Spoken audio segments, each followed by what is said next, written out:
আসসালামু আলাইকুম। বিপিএল এর প্রথম আসরটি শুরু হয় 2012 সালে। এখন পর্যন্ত বিপিএল এর একাধিক আসর হলেও বিপিএল দেশের একমাত্র টি-20 লিগটি তেমনভাবে আমরা জনপ্রিয়তা করতে পারিনি।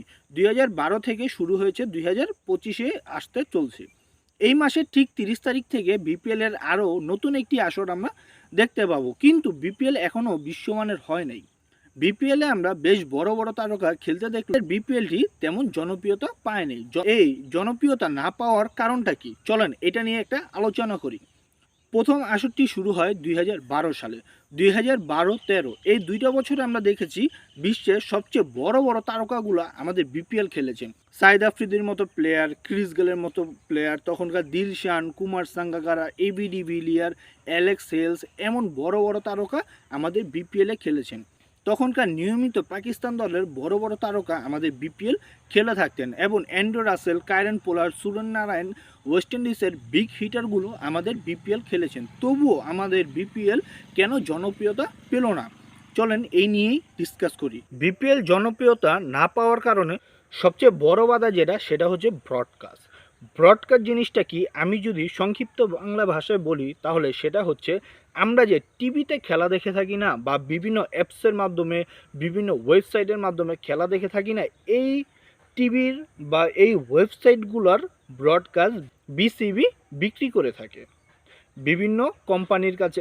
বিভিন্ন কোম্পানি বলেন, বিভিন্ন চ্যানেল বলেন, বিভিন্ন বড় বড় ব্যবসায়ীদের কাছে এই ব্রডকাস্টগুলো বিক্রি করে থাকে। এখন এই বিক্রিত টাকা বিসিবি এতদিন পুরোটাই নিজের কাছে রাখতো, কিন্তু বিভিন্ন দেশের বোর্ডেরা যে জিনিসটা করে, ব্রডকাস্টের যে অ্যামাউন্টটা আসে তার থেকে কিছু পার্সেন্টেজ তাদের ফ্র্যাঞ্চাইজিগুলোকে দিয়ে থাকেন, এবং বিপিএল মাঠের টিকেটের টাকা বলেন বা বিভিন্ন ধরনের যে আয়টা হয়, এই টাকাগুলোই বিসিবি তারা পুরোটা নিজেরা রাখ, যার ফলে আমরা দেখেছি বিভিন্ন সময় বিভিন্ন ফ্র্যাঞ্চাইজি এসেছে।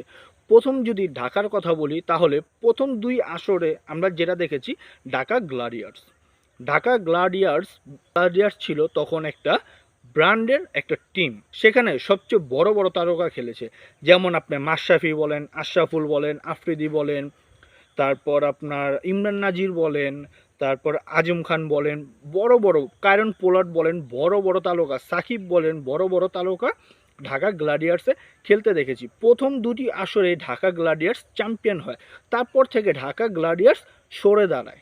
কী কারণে সরে দাঁড়ায়? তাদের তেমন প্রফিট হচ্ছিল না।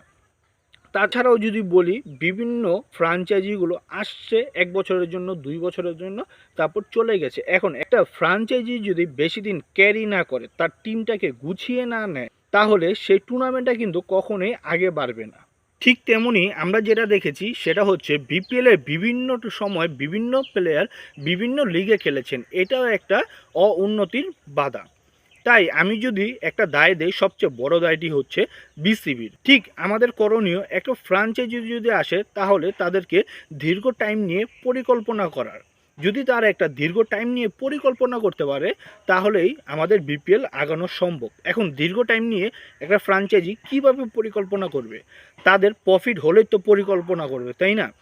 তো তাদের প্রফিট হওয়ার জন্য বিভিন্ন যে ওয়েগুলো আছে, যেগুলো বিসিবি তাদের নিজের হাতে রেখে দিয়েছিল, ঠিক সেগুলোই আবার ওপেন করে দেওয়া লাগবে। যদি ওপেন করে দেওয়া, ব্রডকাস্ট বলেন, টিকেটের টাকা বলেন, বা বিভিন্ন ওয়েগুলো, যে যদি বিসিবি তাদেরকে এখান থেকে টাকা কামানোর সুযোগ দিয়ে থাকে, ফ্র্যাঞ্চাইজিগুলো লং টাইম ধরে চিন্তা করবে। 2015 সাল থেকে যদি চিন্তা করি, কুমিল্লা ভিক্টোরিয়ান্স কিন্তু আমাদের বিপিএল এর সবচেয়ে বড় দল।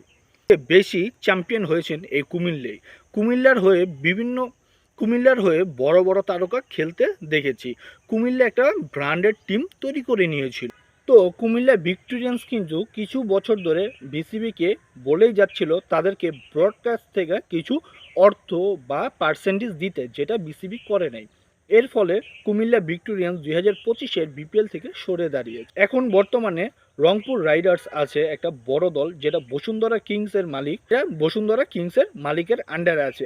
আমরা চাবো নতুন যে প্রেসিডেন্ট এসেছে ফারুক ভাই, সে যেন এই বিষয়গুলো নিয়ে এবং বিভিন্ন ওয়ে থেকে যাতে এই ফ্র্যাঞ্চাইজিদেরকে হেল্প করে, তাহলে ফ্র্যাঞ্চাইজিগুলো দীর্ঘ সময় নিয়ে আলোচনা করতে পারবে, দীর্ঘ সময় নিয়ে চিন্তা ভাবনা করতে পারবে, এতেই আমাদের বিপিএল উন্নত হওয়া সম্ভব।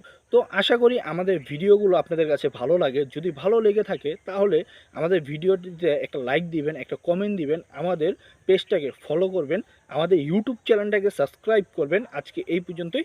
আসসালামু আলাইকুম।